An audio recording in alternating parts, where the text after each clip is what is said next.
আসসালামু আলাইকুম সবাইকে। আমার শ্বশুর সকাল সকাল মাছগুলো নিয়ে আসছে। মাছগুলো দেখতে খুবই সুন্দর। এদিক দিয়ে আমি মেশিনে কিছু কাপড় দিব, কারণ সকাল সকাল কাপড়গুলো দিয়ে দিই ভালো, কারণ শীত তো চলে গেছে। এদিক দিয়ে মোটা মোটা কাপড় ছিল, সবার শীতের কাপড়গুলা মেশিনে দিয়ে দিব। মেশিনে দিলে হাফ শুকিয়ে আসবে, রোদ্রে দিলে তাড়াতাড়ি শুকিয়ে যাবে, তাই সকালে ভালো। সকালে দিলে রোদ্রে সারাদিনে সুন্দর করে শুকিয়ে যাবে। সবগুলা কাপড় মেশিনে দিয়ে দিতেছি।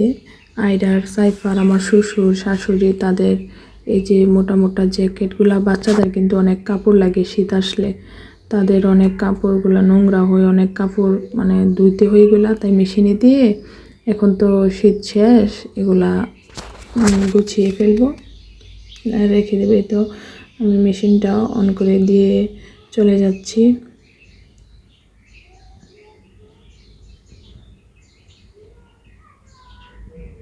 তারপর আমার শ্বশুর এই তো মানে কে কি বলেন জানি না, এগুলাকে আমরা পিঠা পুরি বলি। খেতে পুরি পিঠার সাথে বাবা পিঠা ছিল, খেতে খুবই মজা লাগছে। সকালে নাস্তা হিসেবে নিয়ে আসছে। তারপর চলে গেলাম ছাদে, আমার শাশুড়ি মাছ নিয়ে গেছে ছাদে কাটতে। গিয়ে দেখি তারপর মাছগুলো ধুয়ে ফেলবো আর কি। এদিক দিয়ে চাইপামুনি আইটামুনি তারও পিঠা খাচ্ছে, আমার শাশুড়ি মাছগুলা কাটতেছে বসে বসে। এই তো মাছ কাটা হয়ে গেছে, আমি এখন ধুয়ে নিতেছি।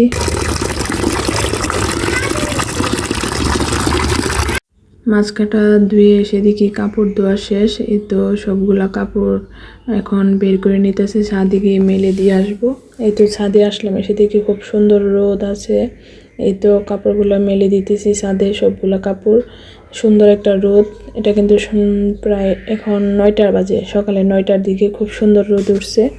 9টায় যেহেতু দিতেছি, সারাদিনে খুব সুন্দর করে কাপড়গুলো শুকিয়ে যাবে। আরও অনেক মানুষের, আমাদের ভাড়াটিয়াদের কাপড় ছিল, ওইগুলা মানে মনে হয় গতকালকের কাপড় ছিল, ওইগুলা শুকিয়ে গেছে। আমি একটু সাইড করে তারপর আমার কাপড়গুলো মেলে দিতেছি। সবগুলা কাপড় মেলে দেওয়া শেষ করে তারপর আমাদের গাছের বড়ই, কারণ অনেক বড়ই তো, কয়েকটা বড়ই আমার শাশুড়ি বলতেছে যে ছাদে শুকানোর জন্য ছাদে দিয়েছিলাম। আমার কাপড়গুলোই তো মেলানো শেষ, সবগুলা কাপড়। খুব সুন্দর একটা রোদ উঠছে, আকাশটা কিন্তু খুবই সুন্দর দেখতে, তাই না? খুব ভালো লাগতেছে। এই তো আমার বড়ির কাছে গেলাম, বড়িগুলো উপর থেকে আমাদের ছাদে যে একটা পাকঘর আছে, ওইটার ছাদে দিয়েছিলাম বড়িগুলো শুকাইতে। যে কিছু বড়ি দেখলাম একটু একটু কালো কালো হয়ে গেছে, এগুলোকে ফেলে দিয়ে আর ভালোগুলো আবারও রেখে আসলাম। নিচে এসে দেখি আমার শাশুড়ি রান্না বসিয়ে দিয়েছে। এই তো চালপা মাছ বেজে নিতেছে, চালপা মাছ দিয়ে সাজনা আলু দিয়ে রান্না করবে। এই আরেক পাশে সিমের তরকারি বসিয়ে দিয়েছে, সিম একটু আমরা শুকনা করে রান্না করে, মাছ দিয়ে, গাছের সিম তো আপনার শুকনা করে রান্না করে দিয়ে। তো টমেটো, পেঁয়াজ, চিংড়ি মাছ, আলু, সাজনা কেটে নিয়ে হয়েছে, রান্না করা হবে। তারপরে তো আমি চিংড়ি মাছের ভাজিটা বসিয়ে দিয়েছি। আমি একসাথে বসিয়ে দিই চিংড়ি মাছ মশলা দিয়ে, টমেটো দিয়ে, তারপর একসাথে বসিয়ে দিয়েছি পেঁয়াজ দিয়ে। ভাজিটা খেতে খুবই মজা হয়েছিল, এভাবে ভাজি করে খেলে কিন্তু খুব স্বাদ হয়। আমরাও খাবো, বাচ্চারাও খাবো। এই তো সিমের তরকারি প্রায় হয়ে গেছে, আমরা শুকনা করে রান্না করি মাছ দিয়ে সিমের তরকারি, এভাবে খেলে খুবই মজা হয় সিমের তরকারিটা।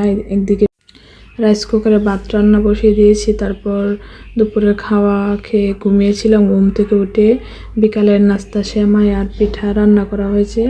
সেমাই রান্না করেছে আর পিঠা ভেজে নিয়ে হয়েছে। এভাবে সেমাই পিঠা খেতে কিন্তু খুবই মজা। আমার মেয়ের জন্য রুমে নিয়ে গেছিলাম তার জন্য। তারপরে তো সন্ধ্যার রান্না, এই যে আমার শ্বশুর যে একটা বড় বাইম মাছ নিয়ে আসছিল, ওইটা ভুনা করে রান্না করছি আর ভাত রাঁধছি, আর বিকালে তরকারিও ছিল। আল্লাহ হাফেজ।